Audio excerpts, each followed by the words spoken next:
Assalamualaikum warahmatullahi wabarakatuh. Salam dan bahagia. Halo, Bapak Ibu guru hebat di seluruh Indonesia. Perkenalkan, saya Sinta Kurnia, guru IPA di SMP Negeri 1 Sungkai Selatan, Kabupaten Lampung Utara. Pada kali ini, saya akan berbagi praktik baik mengenai pembelajaran berdiferensiasi yang saya lakukan di kelas dengan judul Pembelajaran berdiferensiasi pada mata pelajaran IPA, materi klasifikasi makhluk hidup, kelas 7, SMP Negeri 1 Sungkai Selatan.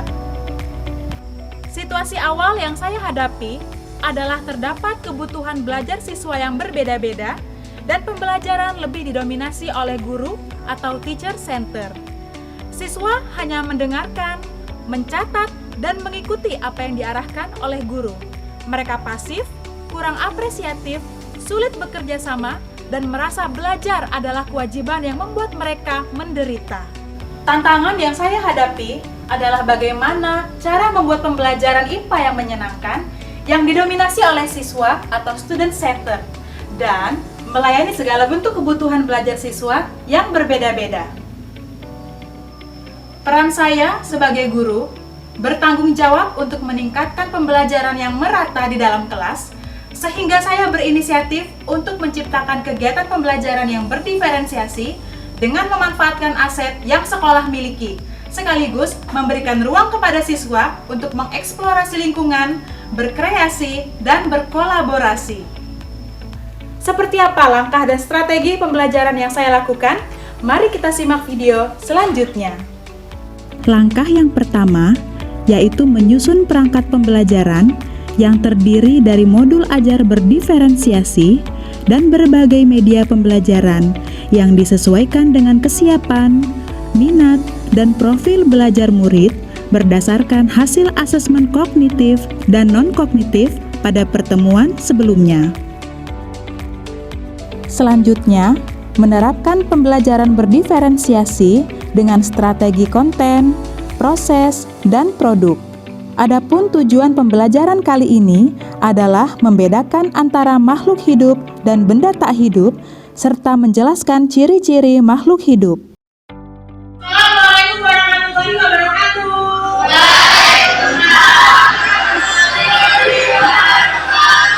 Selamat pagi semuanya.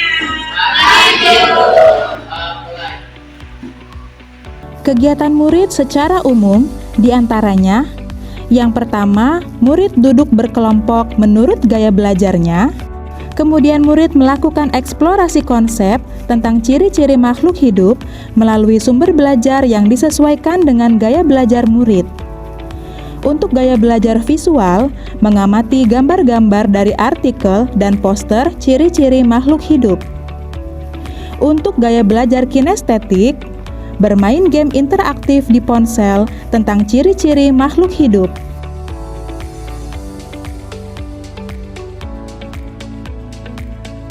Untuk gaya belajar auditori, melakukan eksplorasi konsep dengan menyimak video YouTube tentang ciri-ciri makhluk hidup.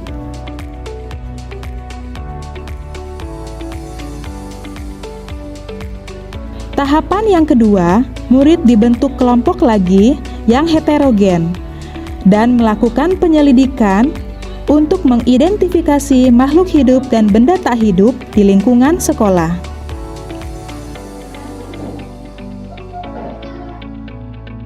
Untuk kelompok yang kemampuannya lebih rendah, diberi bimbingan khusus dan durasi kerja yang lebih panjang. Sedangkan kelompok yang kemampuannya lebih tinggi diberikan kegiatan yang lebih menantang. Gimana kalau Ibu beri challenge lagi nih? Kalian sanggup nggak kalau cari benda hidup dan tak hidup sebanyak 15 kali? Jadi total ada 30. Siap, sanggup? Oke, kalau gitu silakan lanjutkan. Tahapan yang ketiga, murid membuat laporan hasil penyelidikannya melalui berbagai media yang mereka minati, baik berupa esai, poster digital, dan video. Dan tahapan yang keempat, setiap kelompok mengkomunikasikan hasil penyelidikannya dan kelompok lain memberikan tanggapan. Pada tahap akhir, murid membuat kesimpulan dan merefleksikan pembelajaran.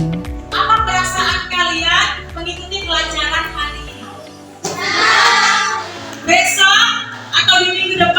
jika ada kegiatan seperti ini, apakah kalian mau lagi?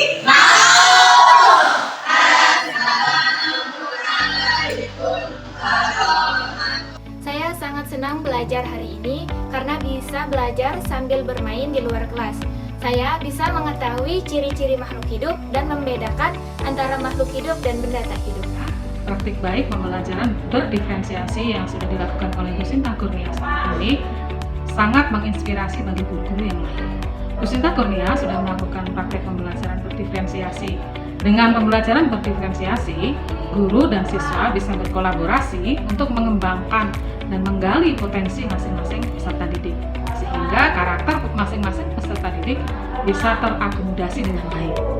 Dengan demikian, pembelajaran berdiferensiasi yang dilakukan oleh Bu Sinta Kurnia menjadi pembelajaran yang menyenangkan dan berpihak pada kepentingan murid. Berdasarkan pengalaman pembelajaran berdiferensiasi yang saya lakukan, saya merasa lebih dekat dengan siswa dan mengenal mereka sebagai individu-individu yang unik. Ini dikarenakan kegiatan yang begitu beragam dan sesuai dengan kodrat zamannya, sehingga dapat berkesan bagi saya sebagai seorang guru dan juga bagi siswa saya. Pengalaman ini tentu berefek pada pembelajaran yang menyenangkan dan juga hasil pembelajaran yang meningkat secara signifikan. Demikian video berbagi praktik baik saya mengenai pembelajaran berdiferensiasi. Semoga bermanfaat dan menginspirasi. Wassalamualaikum warahmatullahi wabarakatuh.